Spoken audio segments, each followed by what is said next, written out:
खुलुमबाय बेयो बड'लेण्ड इंखं टेलिभिजन दिनै 20 नभेम्बर 2024 बुधबार खालि सानसेनि बरादखौ नोंथांमोननि खाथियाव लाबोदों आं सदानन्द दैमारिया।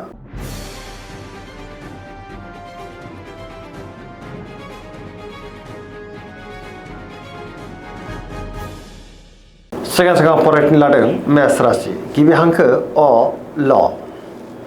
दिनैनि साना जोबोर मोजां, गोसोखौ जोबोर गोजोननाय मोनगोन। बहाबा दावबायनो एबा हान्थिनो खाबु मोननो हागौ आरो मोजाङैनो हान्थिनोबो हागोन।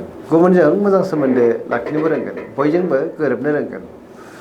मावनो लानाय खामानिफ्रा दिनै गोरलैयैनो मावफुंजागोन। समाजाव गोबां मान मोननो हागोन।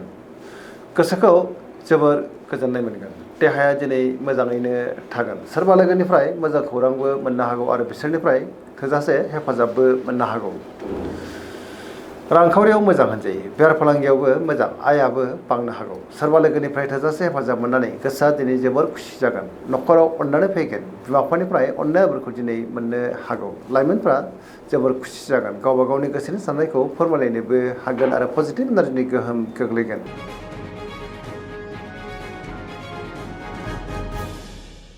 वृष राशि गिबि हांखो इ उ ब। दिनैनि साना जोबोर मोजां।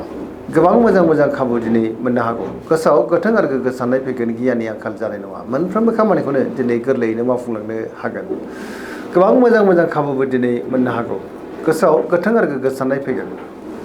गोसोनि बोलोआ दिनै बांनो हागौ। मावनो लानाय खामानिफ्रा गोरलैयैनो मावफुंजागोन। समाजाव मान मोनगोन। रांखावरियाव मोजां, बेफार फालांगियावबो दिनै जोबोर मोजां मुलाम्फा मोनगोन। न'खराव बिदा फंबायनिफ्राय थोजासे हेफाजाबबो मोननो हागौ। देहाया दिनै मोजाङैनो थागोन। गुबुननिफ्राय मोजां खौरांबो फैनो हागौ।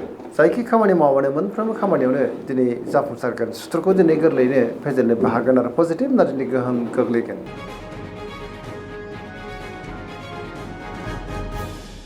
मिथुन राशि गिबि हांखो क स। दिनैनि साना जोबोर मोजां, पजिटिभ एनार्जिनि गोहोम गोग्लैगोन। मोनफ्रोमबो खामानिखौनो दिनै गोरलैयैनो मावफुंलांनो हागोन। गोथों आरो गोग्गो साननो रोंगोन। गियाननि आंखाल जानाय नङा। सोरबा लोगोजों बाख्नाय जानोबो हागौ। गोसोआ दिनै जोबोर खुसि जागोन। देहाया दिनै मोजाङैनो थागोन। अब्लाबो नाथाय जानाय लोंनायाव सांग्रां जानांगोन। रांखावरियाव मोजां, बेफार फालांगियावबो मोजां होनजायो। गुबुनजों दिनै मोजां सोमोन्दो लाखिनोबो रोंगोन। न'खराव बिदा फंबायनिफ्राय थोजासे हेफाजाबबो मोननो हागौ। गोसोनि बोलोआ बांगोन। मावनो लानाय खामानिफोरखौ दिनै थि समावनो आरो गोरलैयैनो मावफुंनो हानानै गोसोआ दिनै जोबोर खुसि जागोन। सोरबा लोगोनिफ्राय मोजां खौरां फैनोबो हागौ। गुबुनजों दिनै मोजां सोमोन्दो लाखिनो हागोन। बहाबा थाङोब्ला दिनै जोबोर मोजां आरो मोजाङैनो हान्थिनोबो हागोन। लाइमोनफ्रा जोबोर खुसि जागोन। गावबा गावनि गोसोनि साननायफोरखौ फोरमायलायनोबो हागोन।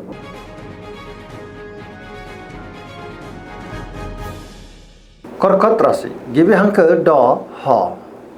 दिनैनि साना जोबोर मोजां। गोसोखौ जोबोर गोजोननाय मोनगोन। सोरबा लोगोजों बाख्नाय जानानै गोसोआ दिनै जोबोर खुसि जागोन। बहाबा थाङोब्ला दिनै जोबोर मोजां आरो मोजाङैनो हान्थिनोबो हागोन। सिगांनि बबेबा आद्रा खामानिखौबो दिनै मावफुंलांनो हागोन। गोसोनि साननायफ्रा मोगथाङाव जाफुंनोबो हागौ। रांखावरियाव मोजां होनजायो। बेफार फालांगियावबो मोजां, अब्लाबो नाथाय खरसायाबो बांनो हागौ। समाजाव मान मोनगोन। देहाया दिनै मोजाङैनो थागोन। गुबुननिफ्राय थोजासे हेफाजाबबो मोननो हागौ। फरायसाफ्रा दिनै फरायनायाव गोसो दुंखांगोन आरो मोजां फिथाइ मोननोबो हागोन। धोरोमारि बिथिङावबो गोसो दुंखांनो हागौ। गुबुनजों दिनै मोजां सोमोन्दो लाखिनो रोंगोन आरो लाइमोनफ्रा गावबा गावनि गोसोनि साननायफोरखौ फोरमायलायनोबो हागोन।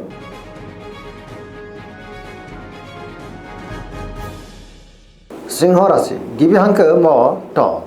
दिनैनि साना मोजां आरो गाज्रिनि गेजेरजों बाबेनलांनो हागौ। गोसोआव गोनो गोथो साननाय फैनोबो हागौ। गुबुननि थाखाय दिनै नाङा फाङा जेंनायाव गोग्लैनांनोबो हागौ। माबा नङा मोनसे गोरोन्थि मावफ्लांनानै गोसोआव उनदाहाबो फैनो हागौ। बहाबा दावबायोब्ला दिनै लामा सामायाव सांग्रां जानांगोन। रांखावरियाव मोजां, अब्लाबो नाथाय खरसाया बांनो हागौ। बेफार फालांगियाव मोजां होनजायो।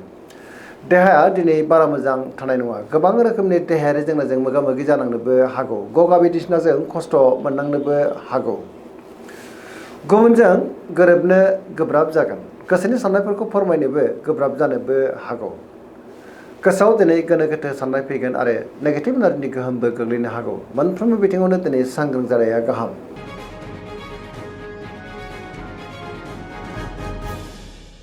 कन्या राशि गिबि हांखो फ थ। दिनैनि साना जोबोर मोजां। गुबुननिफ्राय थोजासे हेफाजाब मोननोबो हागौ गोसोआव गोथों आरो गोग्गो साननाय फैगोन सोरबा लोगोजों बाख्नायजानानै गोसोआ दिनै जोबोर खुसि जानो हागौ गोसोआव गोथों आरो गोग्गो साननाय फैगोन गियाननि आंखाल जानाय नङा रांखावरियाव दिनै जोबोर मोजां होनजायो बेफार फालांगियावबो जोबोर मोजां मुलाम्फा मोननो हागोन न'खराव अनलायनाय फैगोन गोबां खामानियाव दिनै मुखुब थागोन आरो गोबां खामानिखौनो दिनै गोरलैयैनो मावफुंनोबो हागोन सोरजोंबा बाख्नायजानानै गोसोआ दिनै जोबोर खुसि जानोबो हागौ आरो पजिटिभ एनार्जिनि गोहोम गोग्लैगोन लाइमोनफ्रा जोबोर रमान्टिक जागोन गावबा गावनि गोसोनि साननायफोरखौ दिनै फोरमायलायनोबो हागोन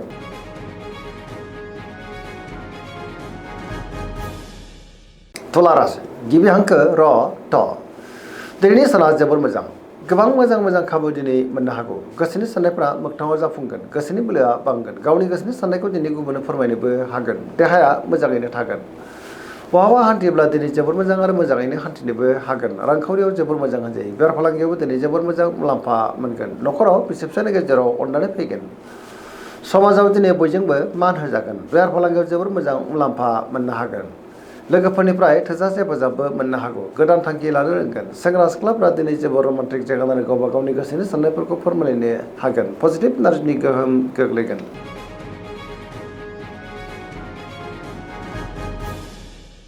वृश्चिक राशि गिबि हांखो न स दिनैनि साना जोबोर मोजां समाजाव गोबां मान मोनगोन गोबां मुंदांखा सुबुंजों दिनै लोगो मोनज्लायनोबो हागौ पजिटिभ एनार्जिनि गोहोम गोग्लैगोन बहाबा हान्थिनो एबा दावबायनो खाबु मोननो हागौ आरो मोजाङैनो हान्थिनोबो हागोन गुबुनजों मोजां सोमोन्दो लाखिनोबो रोंगोन गोसोनि साननायफोरखौ गुबुननो फोरमायनोबो हागोन लाइमोनफ्रा जोबोर रमान्टिक जागोन गावबा गावनि गोसोनि साननायखौ फोरमायलायनो हागोन बिसि फिसायनि गेजेराव मोजां सोमोन्दो थागोन बिदा फंबायनिफ्राय थोजासे हेफाजाबबो मोननो हागौ बिमा बिफानि अननाय आबोरखौ दिनै मोननो हागोन मावनो हानाय खामानिखौ थि समावनो आरो गोरलैयैनो मावफुंनो हानानै गोसोआ दिनै जोबोर खुसि जागोन सिगांनि बबेबा आद्रा खामानियाबो दिनै मावफुंजानो हागौ रांखावरियाव मोजां बेफार फालांगियावबो मोजां होनजायो देहाया दिनै मोजाङैनो थागोन फरायसाफ्रा फरायनायाव गोसो दुंखांगोन आरो मोजां फिथाइ मोननोबो हागोन धोरोमारि बिथिङावबो दिनै गोसो दुंखांनो हागौ बहाबा दावबायोब्ला दिनै जोबोर मोजां आरो मोजाङैनो हान्थिनोबो हागोन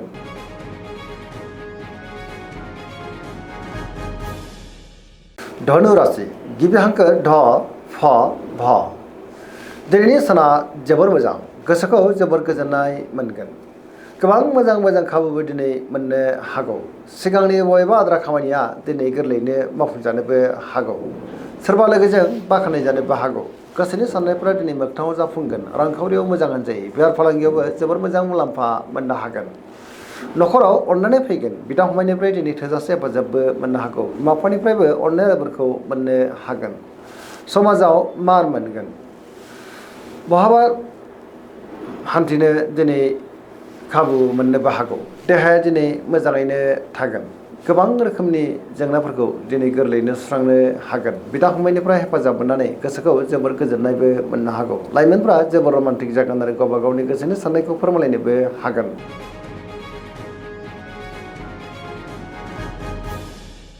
मकर राशि गिबि हांखो ख ज दिनैनि साना मोजां आरो गाज्रिनि गेजेरजों बाबेनलांनो हागौ गोसोआव गोनो गोथो साननाय फैनोबो हागौ गुबुननि थाखाय दिनै नाङा फाङा जेंनायाव गोग्लैनांनोबो हागौ माबा मोनसे गोरोन्थि मावफ्लांनानै गोसोआव उन दाहा फैनोबो हागौ सिगांनि बबेबा जेंनाया गोसोखौ दिनै जोबोर उसुखुथु खालामनोबो हागौ रांखावरियाव बारा मोजां नङा मोननो गोनांफोरखौ दिनै मोननो गोब्राब जानो हागौ बेफार फालांगियावबो बारा मोजां नङा होनजायो नाङा फाङा खरसाया बांनो हागौ आयनिख्रुइ खरसायासो दिनै बांसिनबो जानो हागौ गोदान खामानियाव आखाइ होजेननो हानाय नङा न'खराव अननानै फैगोन बिदा फंबायनिफ्राय हेफाजाबखौ मोननो हागोन सेंग्रा सिख्लाफ्रा दिनै गावबा गावनि गोसोनि साननायखौ फोरमायलायनो हागोन फरायसाफ्रा दिनै फरायनायाव गोसो दुंखांगोन आरो मोजां फिथाइ मोननो हागोन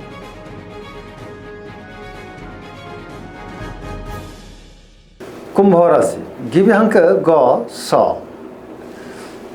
दिनैनि साना मोजां आरो गाज्रिनि गेजेरजों बाबेनलांनो हागौ गोसोआव गोनो गोथो साननाय फैनोबो हागौ गोबां जेंना जेंगोनाजों दिनै मोगा मोगि जानांनोबो हागौ सुथुरनि गाज्रि नोजोर थानोबो हागौ सांग्रां जानांगोन बहाबा दावबायोब्ला दिनै लामा सामायाव सांग्रां जानांगोन नेगेटिभ एनार्जिनि गोहोम गोग्लैनोबो हागौ रांखावरियाव मोजां बेफार फालांगियावबो मोजां होनजायो देहाया दिनै बारा मोजां थानाय नङा गगा बायदिसिनाजों खस्थ' मोननांनोबो हागौ जानाय लोंनायाव दिनै सांग्रां जानांगोन न'खराव बिमा बिफानिफ्राय अननाय आबोरखौ मोननो हागोन अब्लाबो नाथाय नेगेटिभ एनार्जिनि गोहोमबो गोग्लैनो हागौ सांग्रां जानाया गाहाम।